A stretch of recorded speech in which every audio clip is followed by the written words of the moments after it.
Hi everyone, this is Amir Shahzad, a safety professional. So I had done engineering in fire protection from University of Maryland, which is in USA. So I have done 38 certifications in occupational health and safety. I'm an associate member of American Society for Occupational Health and Safety. I'm also associate member of WHO, and I'm certified trainer from OSHAS, which is also an American body. So in this, I have also done a NIBOSH. NIBOSH is basically a safety board like जैसे हमारे पास पाकिस्तान में Punjab board होता है, तो इस तरह से there is a board for European which is known as NEBOSH, in that I have done a qualification of level 3 which is known as IGC level 3। मैं आज एक बहुत ज़्यादा इंपॉर्टेंट टॉपिक आप सबके साथ डिस्कस करने के लिए आया हूँ, that is a fire safety. So सब लोग इकट्ठे हुए, we planned this event, we planned this talk why. If we talk about back in 2020, so according to WHO, 43,000 people died in Pakistan due to fire incidents. When we talk about 2021, 1,65,000 people died because of fire, among which more than 23,000 people are from Karachi. तो कराची में जैसे हमें पता होगा कि काफ़ी ज़्यादा huge level of incidents हमें देखने को मिले। तो जब हम कराची की 23,000 फायर इंसिडेंट्स की बात करते हैं, तो हम अगर अक्टूबर की बात करें तो अक्टूबर में हमारे पास MA जिन्ना में एक मार्केट में फायर लगी, there was a warehouse, एक multi storey building that was a shopping centre, नवंबर में आग लगी, सदर कैंट में ये आग हम सबको याद है। तो ये वो इंसिडेंट्स हैं जिन्होंने हम सबको हिला के रख दिया। When we talk about Lahore in 2020, we had 3 major incidents, जिसमें बहुत ज़्यादा मशहूर एक पेस में आग लगी जिसमें 400 दुकानें झुलस के रह गई। इसके साथ साथ हमारे पास चिल्ड्रन हॉस्पिटल में आग लगी जिसमें काफ़ी ज़्यादा लोग अफेक्टेड हुए। इसके साथ साथ फरवरी में वी हैड फायर इन कसूर पेपर मिल जिसमें बहुत ज़्यादा वर्कर्स मरे। So when we talk about fire, it not only burn the properties, it burns your life, it burns your dreams. तो सब हमारी चीज़ें मिलके डिस्ट्रॉय हो जाती हैं। तो it takes centuries to get back into these, so that is why I am over here. तो आज की इस टॉक में हम डिस्कस कर रहे होंगे कि एक्चुअली व्हाट इज़ फायर, इसके कंपोनेंट्स क्या हैं, इसकी क्लासिफिकेशंस क्या हैं, और इसके साथ साथ हमारे पास किस तरह के फायर एक्सटिंग्विशर्स होते हैं और वो किस आग पे हम यूटिलाइज कर सकते हैं। तो आग है क्या एक्चुअल में?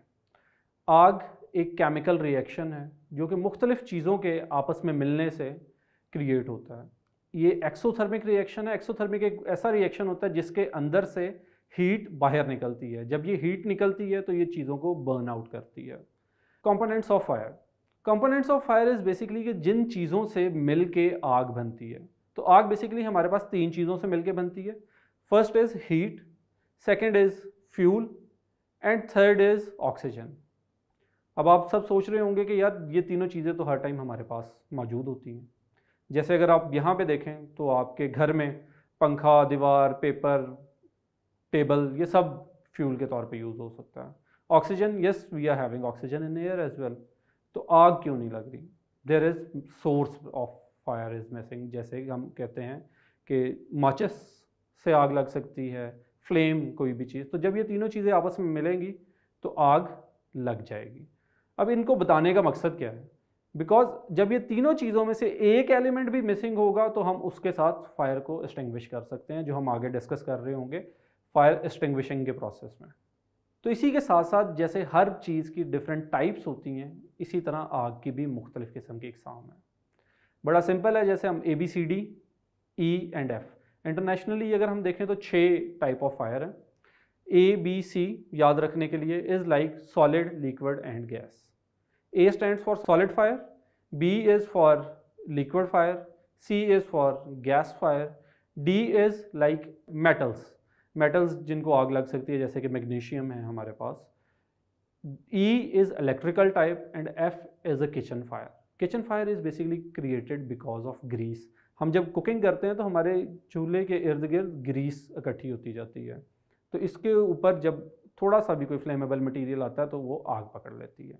तो जिस तरह हमारे पास क्लासिफिकेशन ऑफ फायर है, इसी तरह हमारे पास टाइप ऑफ फायर एक्सटिंग्विशर हैं। तो मैं टाइप्स आपको बता देता हूँ फायर एक्सटिंग्विशर की। First is water type, then there is a foam type, there is DCP, dry chemical powder, and there is a carbon dioxide type fire extinguisher. तो आप देख सकते हैं कि मेरे पास एक ये फायर एक्सटिंग्विशर है। फायर एक्सटिंग्विशर वैसे बज़ाहिर आपको रेड कलर में नज़र आता है, लेकिन इसकी जो लेबलिंग है उससे आप अंदाज़ा लगाएंगे कि ये कौन सी टाइप ऑफ फायर के लिए यूज़ होगा। When it is a blue तो ये पाउडर टाइप है, तो ये DCP इसके अंदर है। When it is a red colour it means it is a water type. When it is yellow और off white then it is a foam type fire extinguisher, and when it is black तो वो carbon dioxide type of fire extinguisher होगा। So water type fire extinguisher यानी कि जिसका label हमारे पास red है, वो हम सिर्फ यूज़ कर सकते हैं सॉलिड फायर्स के ऊपर। अगर आप पानी फेंकते हैं फॉर एग्जांपल इलेक्ट्रिकल फायर के ऊपर, या फिर आप पानी फेंकते हैं किचन फायर के ऊपर, तो वो बर्न आउट कर जाएगा, और अगर आप इलेक्ट्रिकल पे फेंकेंगे तो आपको शॉक लगेगा। तो इसलिए we can use water type of fire extinguisher only on a solid type of fire which is class A of fire. Then there comes another type which is a foam type fire extinguisher. Foam type fire extinguisher होता क्या basically, पानी होता है और उसके अंदर form होता है। जब हम इसको स्प्रे करते हैं किसी आग के ऊपर तो वो फॉर्म की तरह उसके ऊपर आ जाता है। तो foam type fire extinguisher we can use it on class A fire which is a solid type of fire, and class B of fire which is a liquid type of fire. यानी कि liquid type of fire वो होगी जो आग हमारे पास petrol, diesel या kerosene oil के साथ लग रही है। Then there comes a DCP fire extinguisher, जो अभी थोड़ी देर पहले आपने मेरे पास देखा।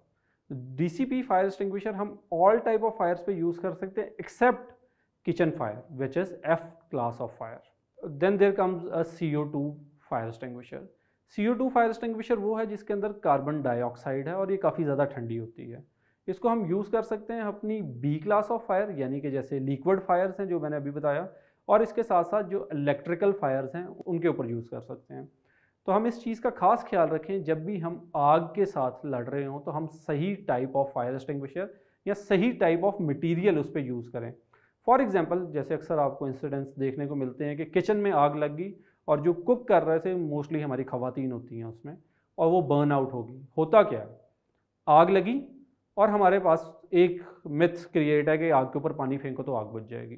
आप जब उसके ऊपर पानी फेंकेंगे तो that would be a F type of fire जो ग्रीस की वजह से हुई है, तो वो बर्न आउट हो जाएगा, ब्लास्ट कर जाएगी वो चीज़। इसी तरह अक्सर आपने देखा होगा कि इलेक्ट्रिकल फायर, आग लगी बिजली या शॉर्ट सर्किट पे, आपने उसके ऊपर पानी फेंक दिया। जैसे ही आप पानी फेंकेंगे तो आप खुद कंडक्टर बन जाएंगे और वो करंट अल्टीमेटली आपको लग जाएगा। There are 3 different procedures for extinguishing fire. First is cooling. Cooling क्या है कि हम अपना हीट का सोर्स निकाल दें, यानी कि ट्रायंगल में से एक हीट वाली चीज़ निकल गई। कूलिंग कैसे की जा सकती है, या हम उसके ऊपर पानी फेंक दें, या हम उसके ऊपर CO2 फेंक दें, या उसके ऊपर कोई भी ऐसी चीज़ जिससे वो कूल डाउन हो जाए, तो that would be a cooling process. Then there is a second process which is called starvation. Starvation basically जैसे काल पड़ता है, तो इसी तरह हम उसमें से फ्यूल निकाल दें जो उसकी सोर्स है। मतलब फॉर एग्जांपल अगर आग लगी है एक पोर्शन में, जैसे फॉरेस्ट फायर होती है, तो हम पर्टिकुलर एक जगह को छोड़ देते हैं, उधर आग लगने देते हैं और बाकी मटेरियल हम साइड पे कर देते हैं ताकि आग को बुझाया जा सके। तो फिर जैसे वो फ्यूल ख़त्म होगा तो आग इसके साथ ख़त्म हो जाएगी। Third type of fire extinguishing process है स्मदरिंग। स्मदरिंग इज़ बेसिकली कि जैसे हम सांस बंद कर देते हैं। जो नॉर्मली आपको देखा जाए कि आपके पास अक्सर सैंड बकेट्स होती हैं, तो हम आग के ऊपर रेत फेंक देते हैं तो उससे उसका सांस बंद हो जाता है। जो हमने पहले डिस्कस किया form type of fire extinguisher, आप उसके ऊपर स्प्रे करते हैं तो फॉर्म की एक लेयर डेवलप हो जाती है। वो जो लेयर है उसमें ऑक्सीजन को एंटर नहीं होने देती। इसी के साथ साथ आप अक्सर देखें कि आग लगती है तो लोग ऊपर कंबल दे देते हैं या उसके ऊपर फायर ब्लैंकेट फेंक देते हैं, तो दैट इज़ बेसिकली कि ऑक्सीजन की सप्लाई बंद कर देते हैं। इसी के साथ साथ आपको मैं कुछ इम्पॉर्टेंट फैक्टर्स बताऊं जब भी कभी आग लगे तो हमें उसके लिए क्या करना होता है। Firstly when ever there is a fire there is a smoke. तो जब भी कोई आप किसी ऐसी जगह पे फंसे हों कि आग लगी है और उधर स्मोक आ गया, तो उसके लिए हमेशा आप बेंड डाउन हो जाएं, जैसे क्रॉलिंग करते हैं बच्चों की तरह, क्योंकि स्मोक जो है वो हैवी होता है एयर से, तो वो एयर पे ऊपर आ जाएगा तो आप नीचे से मूव कर सकते हैं। जब भी कभी आग लग जाए तो आप उस पर्टिकुलर जगह का खिड़की वगैरह ना खोलें, बिकॉज आप जब खिड़की खोलेंगे तो ऑक्सीजन अंदर आएगी जिसकी वजह से अल्टीमेटली आग और ज़्यादा भड़क जाएगी। इसके अलावा जब कभी हमें for example as a person मुझे आग लग गई है तो उसका क्या प्रोसेस होगा, तो व्हाट वी कैन डू कि अपने चेहरे को इस तरह से आप कवर करें और ताकि आपका सरफेस एरिया कम से कम हो सके और आपका फेस क्योंकि सबसे ज़्यादा सेंसिटिव होता है, इसको कवर करें और आप रोल डाउन होना शुरू हो जाएं, जैसे बचपन में हम करते होते थे। तो इस तरह आप रोल डाउन होगे तो अल्टीमेटली फायर आपके ऊपर से एक्सटिंग्विश हो जाएगी। सेकंड चीज़, जब किसी को आग लगती है तो अक्सर लोग उसको कवर कर देते हैं, ब्लैंकेट के साथ कर दिया या नॉर्मल किसी कपड़े के साथ आप उसको कवर कर देते हैं। व्हाट वी डू कि जब आग बुझ जाती है तो हम उसको कवर को उतार देते हैं। That is extremely dangerous because उस टाइम हमारी ऊपर वाली लेयर स्किन की एपिडेमिस जिसको हम कहते हैं वो उतर गई होती है और हमारी स्किन बहुत ज़्यादा सेंसिटिव हो जाती है। तो अक्सर बैक्टीरिया या और चीज़ें आपको अफेक्ट करती हैं। तो वेन एवर दिस हैपन तो आप उस शख्स को जब आपने कवर किया हुआ है उसको एज इट इज़ ही हॉस्पिटल लेके जाएं। एक और चीज़ अक्सर देखने को मिलती है कि जब कभी आपकी बॉडी पे आग लग जाती है, फॉर एग्जांपल कोई छोटा सा बर्न हो गया, तो हम क्या करते हैं, हम फ़ौरन से उसके ऊपर पेस्ट लगा देते हैं, which is again a dangerous thing because heat आपकी बॉडी के अंदर सस्टेन कर गई है। जब आप उसके ऊपर पेस्ट वगैरह लगा देंगे तो अल्टीमेटली उस हीट को निकलने के लिए वो ब्लिस्टर्स बन जाएंगे, आपके जैसे दाने बन जाते हैं। तो what we have to do कि अगर फॉर एग्जांपल लेट से कि मेरे यहाँ पे आग लगी है तो इसको ऊपर से आप पानी फेंकें ताकि आपकी पूरी बॉडी में से हीट जो है एग्जॉस्ट हो सके। There is an different kind of equipment जो हम यूज़ करते हैं फायर एक्सटिंग्विशिंग के लिए, जैसे अभी हमने एक डिस्कस किया फायर एक्सटिंग्विशर। इसी के साथ साथ एक रिएक्टिव मॉनिटरिंग होती है, यानी कि आग लगने से पहले जो इकदाम किए जाते हैं। अभी तक मैंने आपको जितने स्टैट्स बताए उनमें सबसे बड़ा मसला ये था कि उन फैक्ट्रीज़ में फायर फाइटिंग के कोई इकदाम नहीं किए गए थे। सबसे important smoke detectors. Smoke detectors हमारे लिए ना सिर्फ फैक्ट्रीज़ में, हमारी डोमेस्टिक लाइफ में यानी कि हमारे घरों में भी उतनी ज़्यादा इंपॉर्टेंट है। कहा जाता है कि sleeping in a room without smoke detector is like sleeping in a grave. आपको नहीं पता कि किस टाइम आग लग जाएगी और आपके सोते सोते वो सब कुछ बर्न आउट कर जाएगी।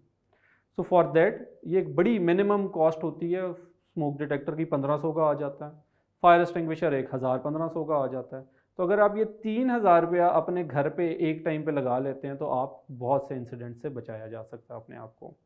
According to Pakistan law building act 2016, it is necessity कि जो भी आपकी फैक्ट्री डेवलप हो रही है उसके अंदर वो आइदर वो कॉटेज इंडस्ट्री है या बड़ी इंडस्ट्री है, उसके अंदर फायर फाइटिंग के इक्विपमेंट्स मौजूद होने चाहिए, फायर फाइटिंग के प्रोसीजर सबको पता होने चाहिए। लेकिन क्या अलमिया है कि हमारे पास ये चीज़ें अवेलेबल ही नहीं होती, और जब आग लगती है वो बहुत छोटे से शुरू होती है और बहुत ज़्यादा बड़ा डिज़ास्टर क्रिएट कर देती है।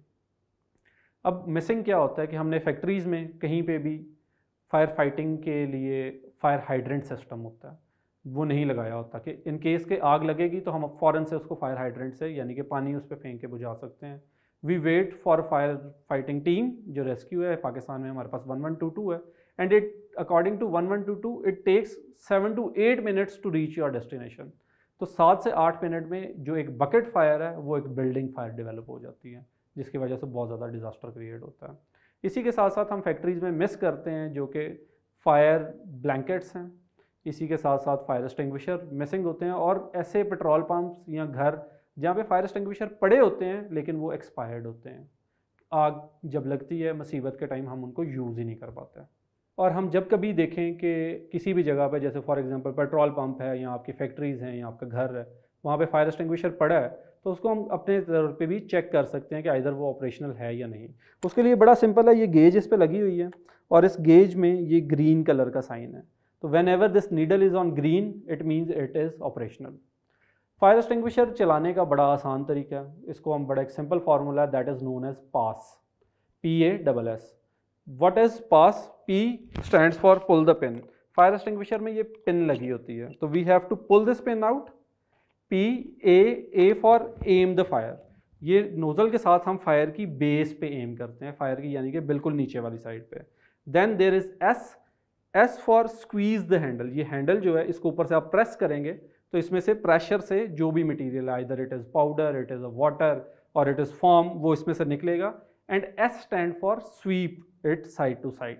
सो this is a formula which is known as pass. So I am hoping कि ये सब इन्फॉर्मेशन आपके लिए काफ़ी ज़्यादा फ्रूटफुल हुई, और कभी भी किसी किस्म की इस तरह की एमरजेंसी जो क्रिएट होती है उसके लिए सबसे ज़्यादा इंपॉर्टेंट है कि आप मेंटली साउंड हों।